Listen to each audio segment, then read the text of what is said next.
Sometimes I feel I wanna hide, but that's just only in my mind.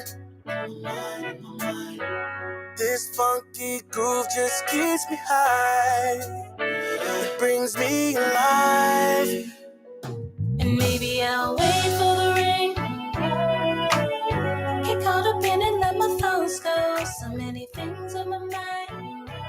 Give me back living high. Ooh, I think I'm feeling real nice. And give me that 35. And play me that 35. And play me that 35. I feel this 35. Can you feel this 35? I feel this 35. Can you feel this 35? There's just so many ways to feel. Yeah, this is different, but it's made to heal. Just let this groove run through your mind. Let it get you high. It's more than a moment.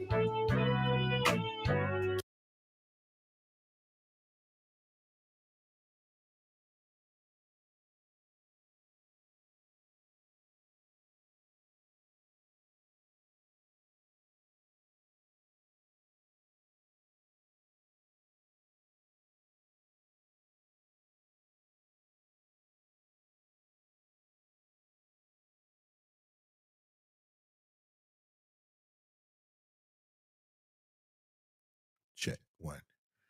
All right. I'm just talking. Yeah. So you're probably wondering why I'm on my dark screen today. Had a pretty busy weekend. Um, Very busy weekend. Did play the gig with friends Sunday. I mean Friday. Had to leave Saturday, played all day Sunday, came back and did a thing with my family. So I was extremely tired. I'm still feeling the remnants of it now. I'm going to get some rest when I jump off of here. But I woke up to some very, very disturbing news. One of our brothers in ministry, brothers in music, passed away, Aaron Spears. And it's crazy that when I met him, I seen him a couple of times. I believe one time in Nam and the other time when he came to Milwaukee. And I didn't know him personally like that. You know, we didn't have exchange phone numbers or anything like that. But every time I saw him, he was a pretty decent guy to me. You know, he wasn't standoffish and or just arrogant or whatever. You know, he didn't treat me like I was low class or he was the same. And when I woke up this morning and I saw the news, I was like, wow, because I followed him long before everybody knew him. He used to play with this band called Gideon's Army or Gideon's. And I remember Gideon very well. They had great music. And he was one of, not the only, but one of the first drummers I saw play R&B and bring a gospel drumming element to it. And I actually loved it. You know, he did that Caught Up video that everybody loved and everybody was talking about. And that's when I was first. I mean, of course, I know Rexdale and I know Calvin, those guys from here, this area. But when I saw him play, I was like, wow, he's amazing. And he's an amazing person for what he, showed me. And I'm sure, those people who know him personally, they are, totally devastated by this news. And we all are devastated, believe it or not.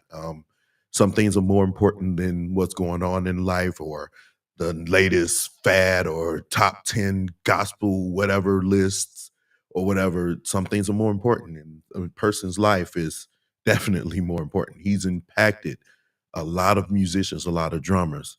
And so I was completely taken off guard, by this. And I'm sure those close to him and his family, we're praying for them and helping. Hopefully they can find strength through this very, very difficult time. We're going to miss our brother, Aaron Spears. We're definitely going to miss him.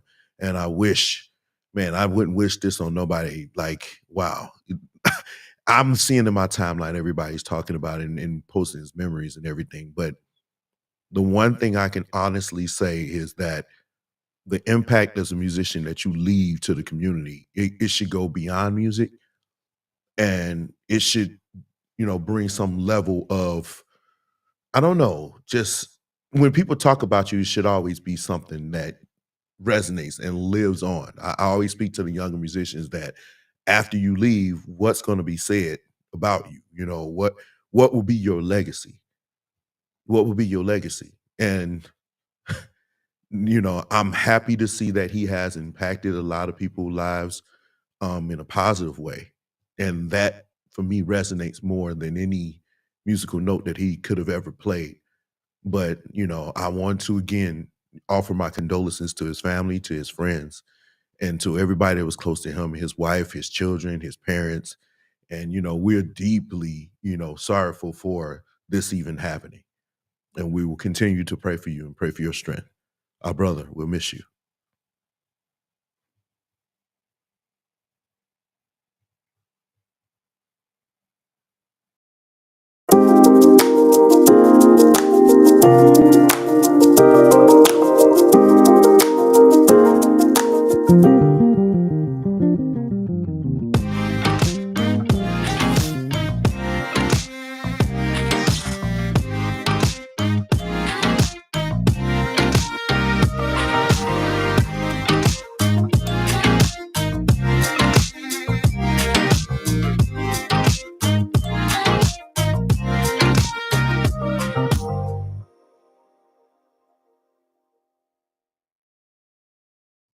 I'll be lying if I say this won't be a tough show for me. I'm dealing with a host of emotions. I definitely didn't need that one. I definitely didn't need that one. I mean, like I said, I didn't know him personally, but anytime somebody leaves here, yeah, especially somebody as impactful, it always just makes you be like, wow, wow, just like you just never know. So that's why I continue to tell you guys I love you, and my friends, they know this. I try to, tell them because you just never know. You just never know. But we're gonna try to get through this show, okay? Let's change the mood a little bit. Tomorrow is Halloween. And for those of you who do not know, Halloween is actually one of, I know my church people gonna be like, what? What? I like Halloween because I grew up liking horror movies. I did. Some movies I don't watch, The Exorcist, stuff like that. The first one totally messed me up. And it's still, even now, as cheesy as it may look, we got AI, we got all that CGI stuff now. The movies look totally different now, but I still like horror movies. So one of my favorite horror movies is Saw. I saw that latest one. You should go see it if you haven't. It's pretty good. But somebody decided to play a joke on their father or her husband. I want you guys to check this out. It's gonna make you it's a doozy.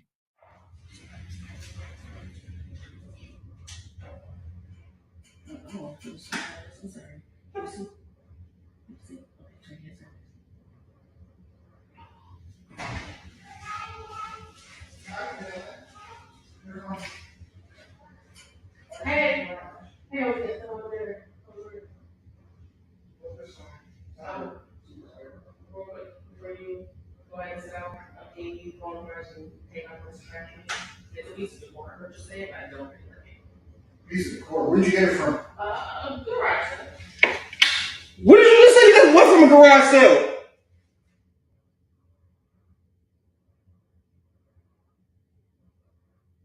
I know you can. What is this? Why would you bring this thing out?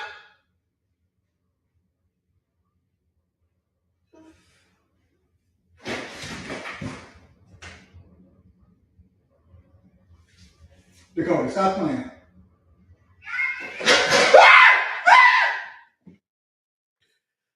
Yo.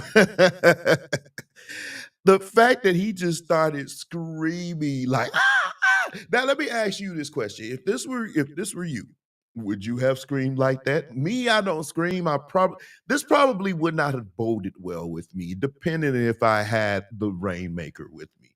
So don't play those pranks on me, future wifey, future children, future whatever. Don't play those tricks on me because that might end up bad because I will reach for the toast and that might be bad. You know, that could have turned out to be really, really bad. But the fact that he froze like Sub Zero just hit him with a freeze ray. Yeah, I would have. Listen, listen. No, he froze like freeze, like and waited. Now, when the baby stood up or whatever that thing was, jigsaw, or whatever, when it stood up, that would have freaked me out. I don't like I said, I don't know if I would have been screaming. I don't know if I would have gone that far, but it would have been definitely would have been one for me. It would have been one for me. Speaking of horror stories, there's a story that has been going around. Those of you who follow basketball, you probably know this guy. His name is Dwight Howard. Dwight Howard has finally come out the closet and said he was whatever. In so many words, he didn't really say, "Hey, guess what? I'm gay." He didn't say that. But he alluded to it. He never denied that he was with a man. It's a lawsuit going out said he sexually assaulted this man, and he's saying it was consensual. So there you go, you know. But here's the thing: he's saying that there are other people, superstars like Dwayne Wade and Will Smith and Diddy. My question is actually twofold here. Who's actually shocked by those names? We've been hearing about those rumors forever.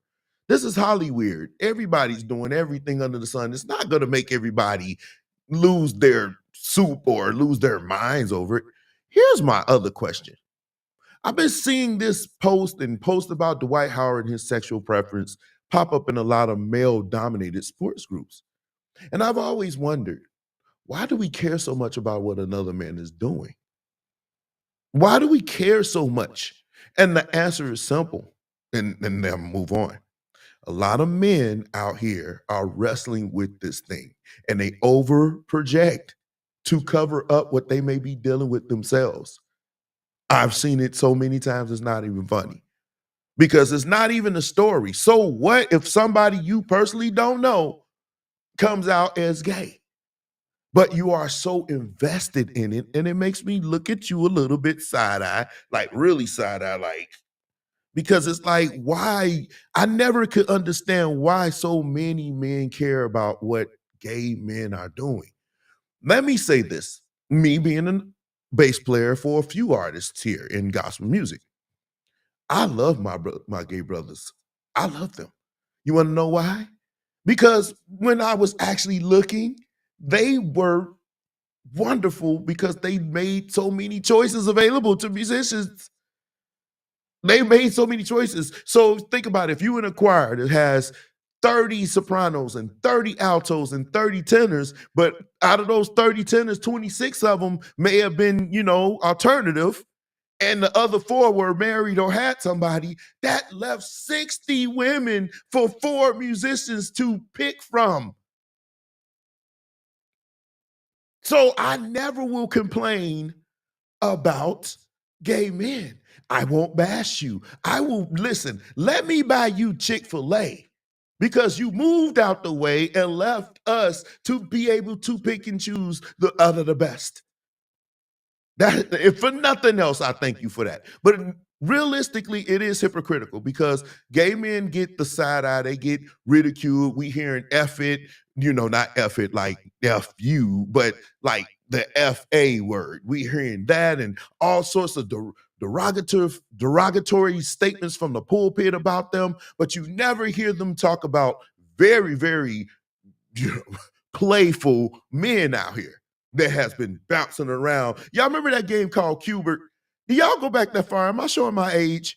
Y'all remember the game Cubert? You jump around and boink, boink, boink, boink, boink. That's our musician staff. I know I'm a musician. I love you guys. You know, I'm one of you. But come on, man, let's keep it 100. We do that. But it seems like the gay men always get the bashing, but it's more of them in church and they're more faithful than us. They're more faithful than us. They pay their tithes. They come every week. Balls, but not probably not really. They show up to church every week.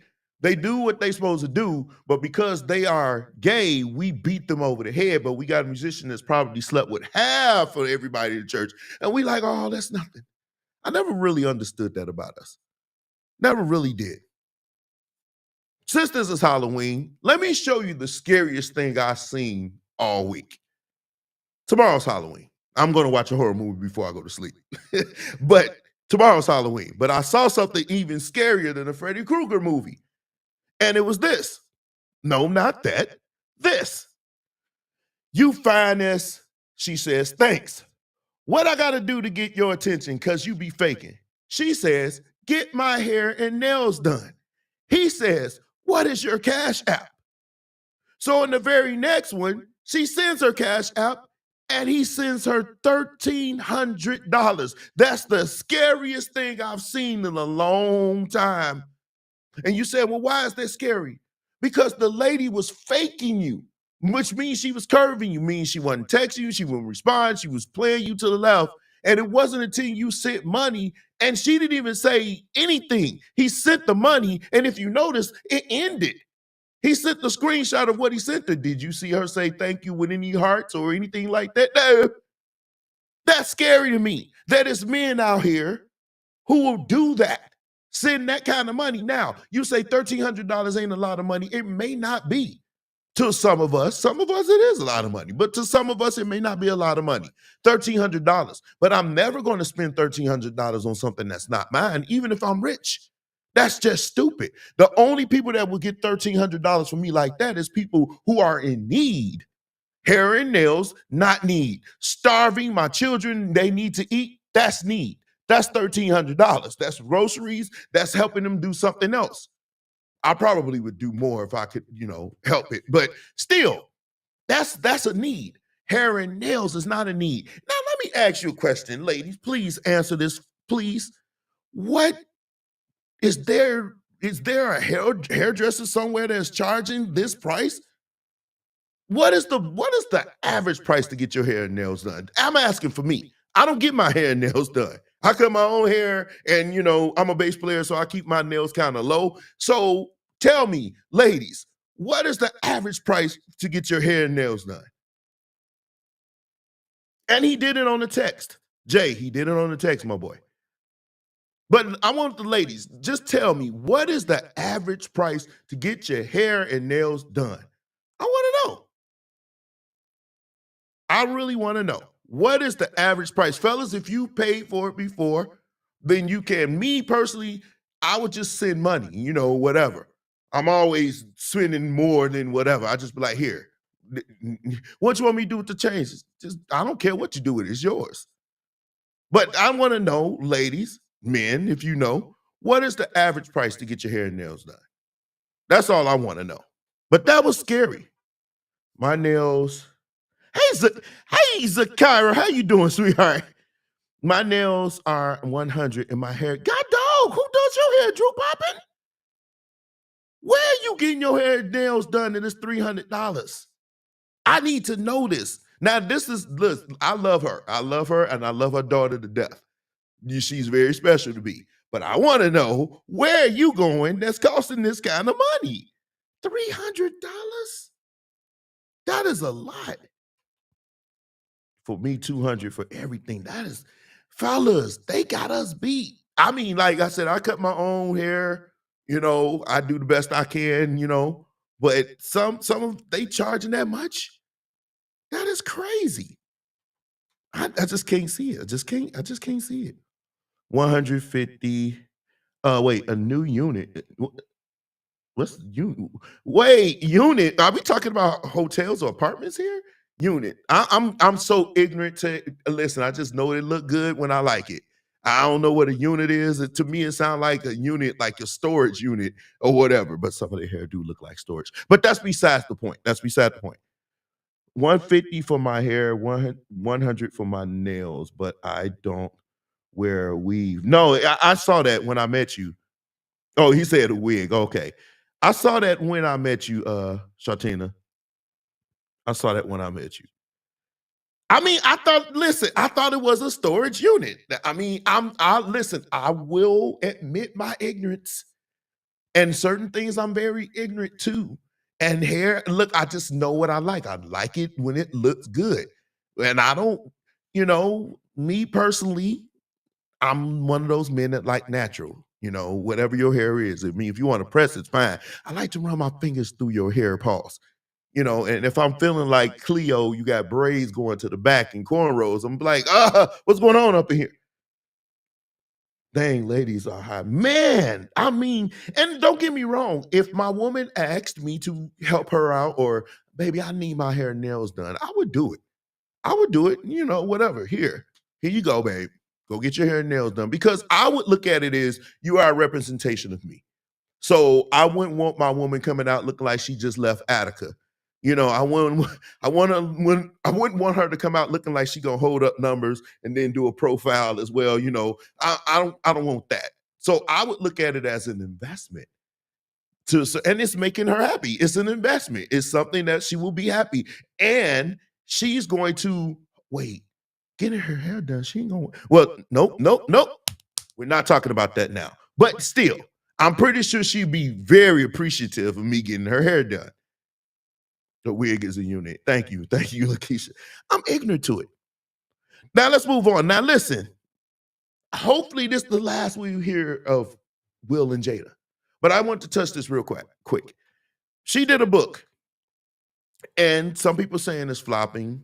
Some people saying it's doing well. I think you got to look at the overall sell of it. Some of us, we look at the bestseller, New York bestseller, whatever. You got to look at the totality. You can't just go by one. And they actually do this. They say, okay, based off of this XYZ, this is what it really is selling. This is its real ranking. And from what I last saw before I jumped on here, it wasn't even in the top 100. And so people was like, well, you got to give the book a chance. And I looked up and I saw this and I said, look, I went to Amazon. This is my screenshot. And her book is getting 3 out of 5, 3.8 out of 5, which is not bad, but it's not great either. And look, if you see, it's 59% people said it was great. But if you look, 18% said it wasn't. And when I read some of the reviews, they were very harsh on this book. So for context, I said, well, Will did a book. Let me see what his did. Here we go. 85% people said that. Now, he sold more than her. I mean, this is total. I get it. But still, even when he first started, people were talking about this book. He had 1% 1 star. And she didn't. What is the point here? It's amazing to me that Will has more traction. He has more power. He has more clout than her. And it seems like to me, she's using his power. That's why he has to go and do some of her cameo appearances with her to look like a clown to build up her book sales. And I don't think that that's cool. I don't know. I think that this is the weirdest marriage I've ever seen. I hope that I never have a marriage like this because he's capitulating to everything she wants. And we have yet to see her make any sacrifices for him. I'm going to sacrifice for my wife. There's a lot of things I have to sacrifice for her. But if she's not sacrificing anything for me, then that's it's not good. And that's what I looked at. I was like, it seems like she's riding his coattails. So every time he's getting ready to do something, or every time he's about to do something big, here she comes with something to bring him down. It's like, I'm competing with him. And so when I saw this, I was like, this is amazing. His book did very well for him. Her book is not. Well, not to mention they found out she was lying about a host of things. But speaking about toxic marriages, check this out. It's stupid, yo. I can't believe I'm sitting here just finding out you got an OnlyFans page. Out of all these years, yo, the disrespect that comes with it, that you couldn't even talk to me before you did it, that's bullshit, yo. That's fucked up, Hughes. I'm telling you, yo, that's fucked up. Wait, no. Calm. But you're not going to say fuck me or that's fucked up. It's not fucked up. You recording me? What the fuck you doing? Listen, it's not fucked up. And we're going to, okay, look, so I It's have an disrespectful, first OnlyFans of all. page, and he's mad because he's just now finding out about it. Of course, I'm mad at you just finding out about it. I'm not doing it with anybody but myself, so why should I have to tell you my choice, my body, my fucking choice? I'm your partner. You're supposed to come to me and talk to Joe, me. I've been talking to you about mad things. I've been asking for solutions to shit. You're not giving me none, so I created one. That's no solution. Not in my book. That's no You solution. knew who the fuck I was when you met me. Before, I knew that. thought that I would never have to go back to anything like this again. Beforehand, but but unfortunately, that's not the case right now. After that, everything's supposed to change. Everything did change. No. Obviously, it hasn't. No, it had to. I had to do something. You stood out there showing your body. You stood out there doing stuff like this on camera. You act like that's the only thing that I do. I have mad jobs, but they're not facilitating everything that needs to be done. So I got something extra. OnlyFans be breaking me off. What the fuck? Come on, Keisha, for that. It don't matter what they breaking you off. It's the disrespect that comes with it. What disrespect? You couldn't come and talk to me about it. Okay, well, we're talking about it now. Because I had to find out on the fly. All right, then. But now, okay. No, so wait. I had to find out on the fly. So now you know. Yeah, now I know. Okay. And so? Whatever. I've been doing what I have to do, period. Like, that's bottom line. That's what it is.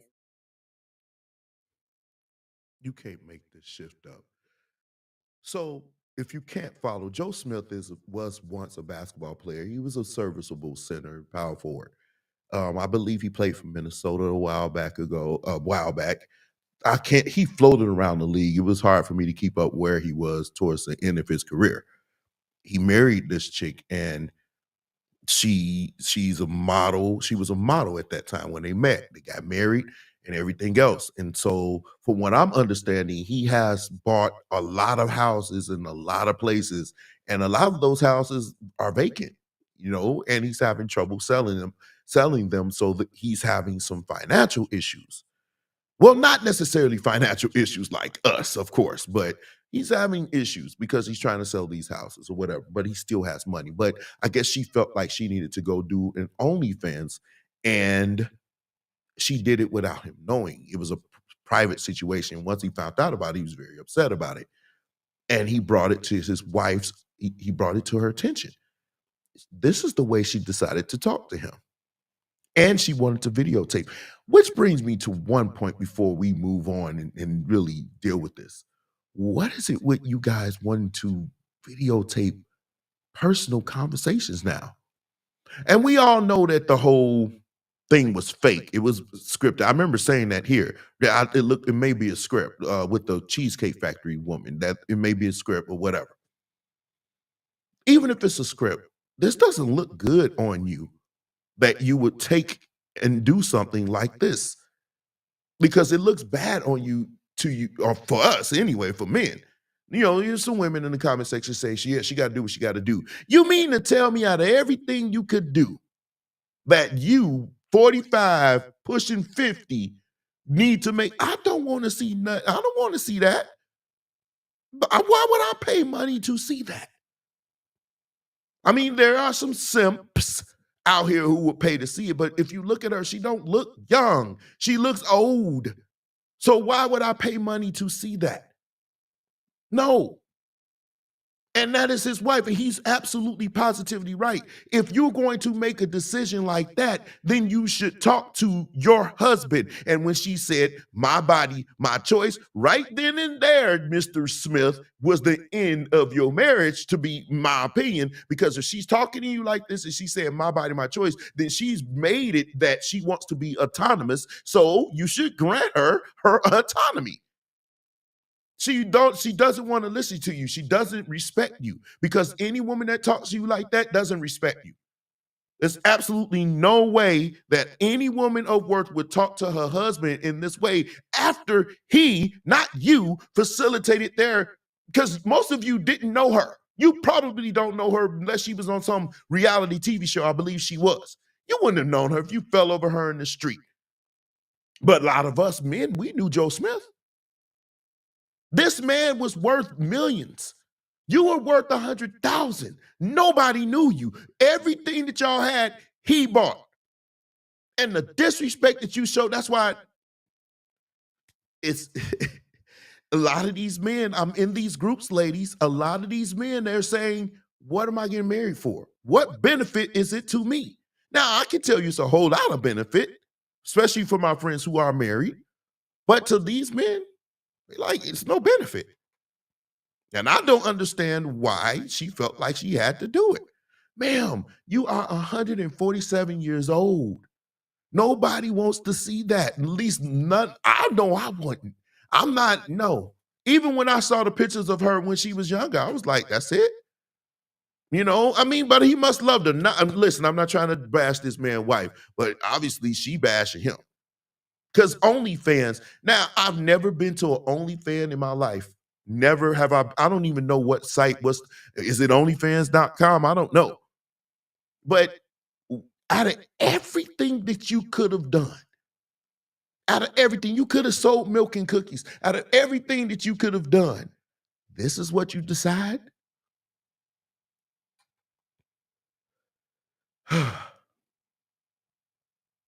I just don't understand that. And I fear that a lot of people, especially reading that comment section, that was a horror story within itself. Because I look and see these comments, and that's why I say, even if it was a skit, I wouldn't do it because it resonates to a certain group of people.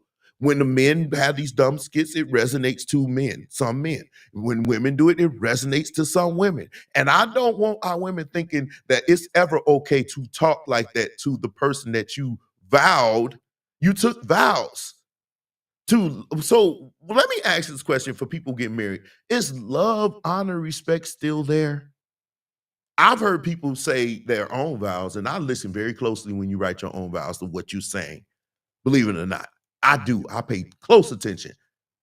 And I listen to the preacher because if he said, do you promise to love, honor, respect, or whatever? And you say yes, that's a vow you took. So let me ask you this. If I'm on my phone videotaping me being disrespectful to you, didn't I not break a couple of those vows? Because if you love me, you don't embarrass me in front of the world.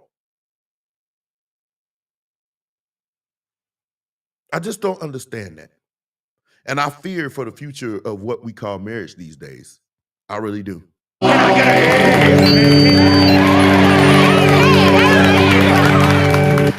Preacher's going wild. Let's do it. Let's do it. Let's start it off right now. I put it on. Take it right there, put it in all you can do out of the trouble. You have to say, I put it on. What? Wait. What was that? Can somebody please, is there an interpreter? I want to know, do any of you have a gift of interpretation of tongues? Do any of you have it? I want to know because I need it for now. I need it for I need to hear one more time.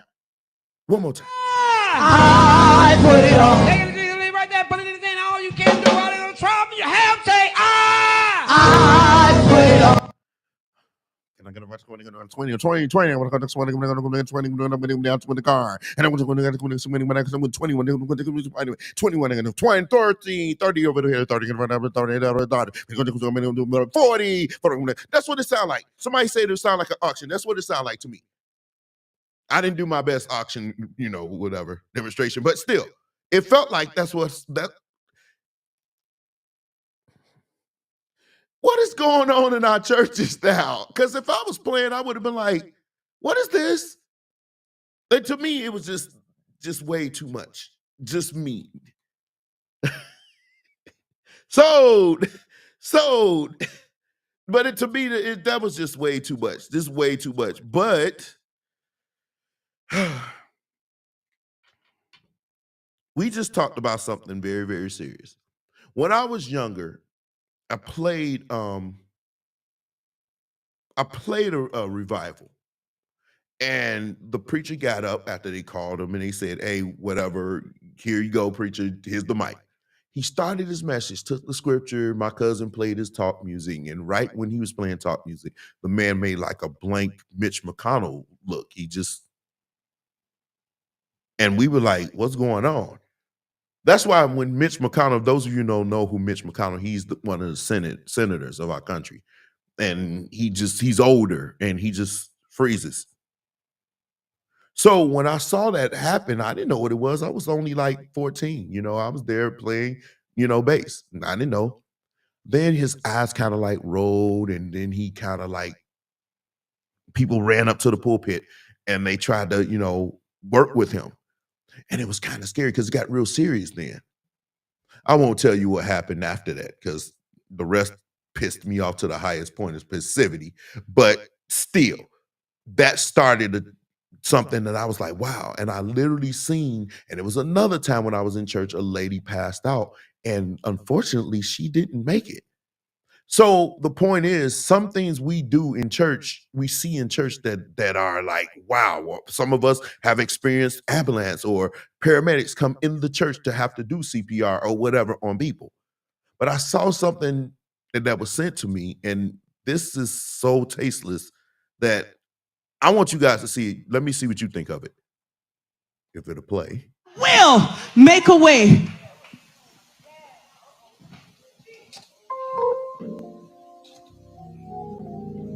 Just as fast as they ran up to here to help me is as fast as the Lord is about to send help to you.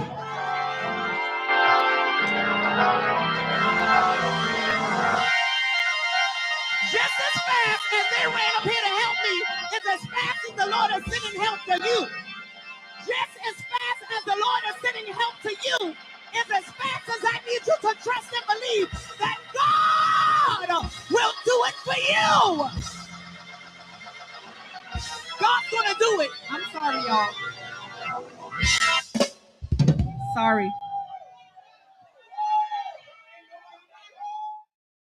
I didn't like it. I did not like it. I'm sorry. I think that was. I think that was too much, and I think it's because what I've experienced in my life. I've seen real medical emergencies happen, and I just think that was just done in poor taste. Now I'm pretty sure if I don't know her, I'm pretty sure if you can go back and she probably say I probably wouldn't do that again, and I would hope so. But to me, y'all can tell me if I'm off base here, but to me, experiencing some of the things that I've experienced, I just thought that this was way too far, in my opinion. Y'all can tell me if I'm wrong. I'm sure you always do. Let me see what you're saying. Tasteless, okay. He said it's tasteless. Folks use the pulpit for a personal platform, and that was, yeah. And I agree. And that's where I was when I saw it. I was like, "Come on!" I thought something really was happening. I'm like, "No, this not gonna make preachers go wild because she could be really, experiencing something." And but when she got up just as soon fast as they got up here to help me, first of all, they didn't move that fast because everybody was like, "Oh wow!" And then some ladies, what? Let me. I never really understood, fellas. We don't move fast enough in church. The ladies move faster than us, but that's another live. But they didn't get up there that fast. They saw that you were down. They was like, "Whoa, let's see what's going on with you." But me personally, I just think that that's done in poor taste. Some of us, I've heard horror stories. I've heard stories about men actually, or whoever, actually having a heart attack. They preached themselves into a heart attack. They literally sat on that stage and died. That has happened. I believe it happened in Milwaukee before. The response from the members told her that she was bogus. Yeah, she knows she went too far because she apologized. Well, and she should. It was just too much. It was just too much. But you know what? She ain't the only one that does a lot in the pulpit. See, it's getting crazy. People just saying and doing anything. And one thing I cannot stand is a pastor that like rules with an iron fist. Think I'm playing? Check this out.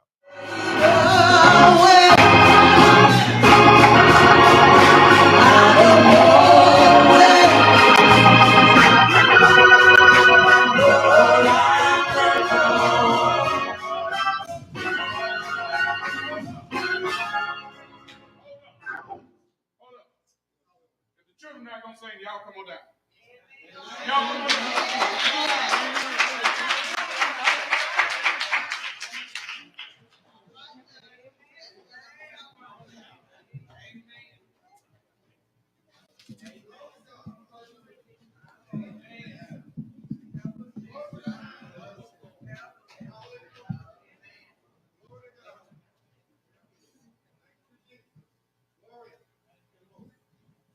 Anybody came to have church? Anybody come to have church? Urshel, open the back door. Y'all know me. Open the back door. Open the door. Open the door to the street.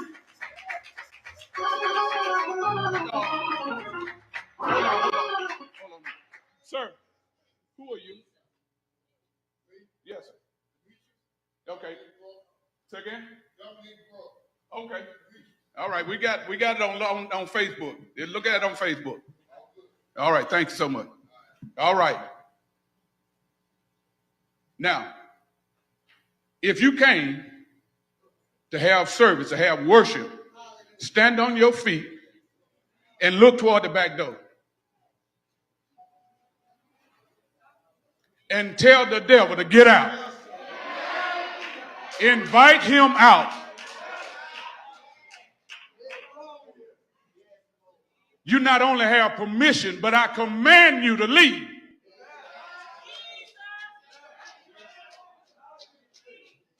Now you can close the door. He gone. Sir, he's not going anywhere. You messed up when you did that. Okay.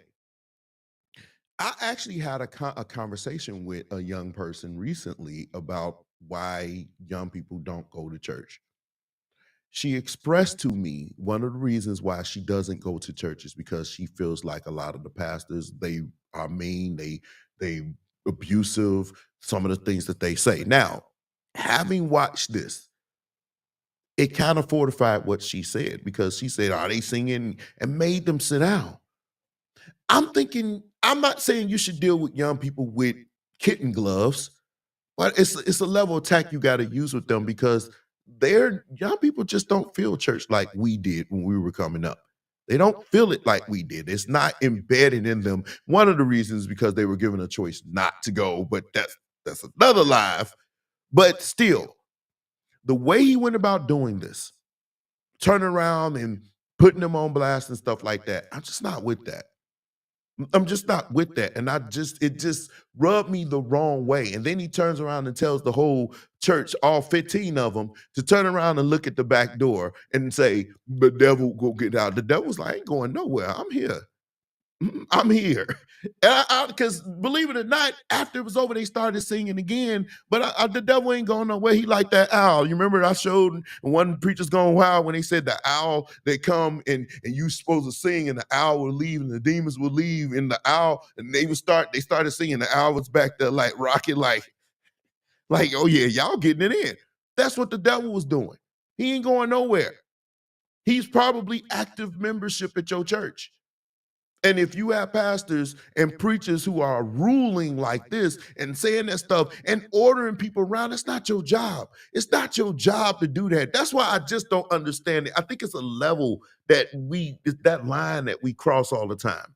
We as leaders, we cross that line between leading and abusing. We cross that line because it's so thin, and some of us, we it's blurred to us. It's like this. We can't tell the difference between leadership and abuse. But those of us who can see clearly, we clearly see abuse. But a lot of them, they think abuse is leadership, strong leadership. It's not, it's abuse. Strong leadership is building. Do it look built in there? Do it look built? We could have preachers going wild all day about these abusive pastors. And until these members start getting up and walking up out of there, they won't. Because I always say that we talk about the orange idiot that's running for president again, but we don't talk about what happens in our church because some of your leaders are just as bad. They're just as narcissistic. So I saw this and I was like, this is pretty bad. This is pretty bad. Not as bad as this, though.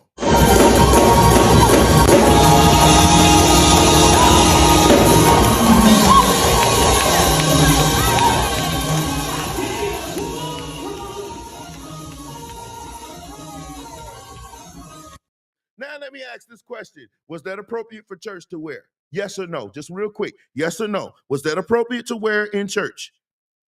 Was that appropriate to wear in church? Should she wear it? I need to see thumbs up if yes, and I need to see the mad sign if no.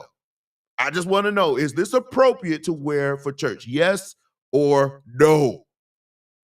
That's what I want to know. Because all I saw, when I saw this, I said, okay, now some of you ladies are blessed. No matter what you wear is going to be an issue. But looking at this video, do you think this was appropriate for church? That's what I want to know.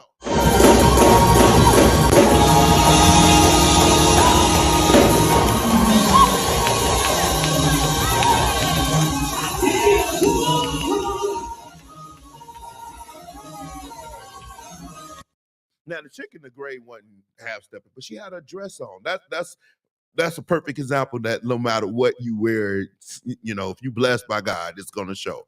But I don't know, Marcel. I don't know. It just looked like this was a little bit much for me. Like literally too much for me. You saw it was just jiggling and everything. But I did grow up Kojic. You know, with our church, we didn't even wear pants. So, but but anyway, people were saying, of course, in the comment section, they were going in on her or whatever. So people had stuff to say. But this was a very interesting comment where somebody said, let's not be focused. Let not the focus be on her attire, but on her deliverance. On her deliverance. But we don't know if she was delivered. See, this is the problem. Ooh, do I want to go there? Just because she was shouting don't mean she was delivered. The devil know how to shout. He's a great shouter. Just that doesn't mean she was delivered. But nevertheless, I have a lot of people in my church that never knew Jesus until now. I have members that dressed like this, that were prostitutes, that were lesbian, that were gay, and that were drug dealers. But now the drug dealers wore tight pants. They wore tight pants so you can see all they butt jiggling. Wow. Okay. But anyway, but now they knew Jesus. Wait, huh? Wait, but now they knew. All right. What if I had mistreated them because of the state that they were in? They wouldn't be free from the sin that had them bound. Man looks on the outward appearance, but God, my God, and his good self looks at the heart. Not one time did I have to preach again their sin. Against. Okay. I preached Jesus and he did the rest. The word comes to convict and convert. Thank God for the conversation. Here's the thing. I agree that, when they come to church, they are supposed to, they may be delivered or whatever. But make no mistake about it, a lot of these ain't people from the streets doing it. It's people who were born and raised in church and know better, and they still show up with all the gazoombas hanging out, with the booty butt cheeks clapping and jiggling everywhere. And trust me, the musicians and a lot of men up in the church, assuming that there were straight men in the church, they didn't say anything. They enjoyed. But they weren't caring about her deliverance. Her deliverance is actually ticking some of them off. They don't want her deliverance. They want her to clap cheeks. They want to take her to Pound Town, and then we can talk deliverance later. But I agree. They come to church to be delivered and learn. You let God do the work. I agree with you there. My issue is a lot of times it's not people coming in from the street that's doing this. It is us. It is us talking about the Bible and come as you are. And is that actual scripture, come as you are, is that actual scripture? Yes or no? Come as you are, is that actual scripture? That's what I want to know. Because I don't think it is. I don't think it is. I don't know. But check this out. Testimony gone wrong. I'm going to chop you up and spit you out. I'm ready for you. You could tell your mom, see who you think you are. Coming up against God's women, children, everything with your dirty, no good self. But you picked the right one. You got the right one. Yes, you do. You got the right one, because she ain't backing down. All you got to tell your mom, see, and when I see you, you better respect me. When you see me walking in that store,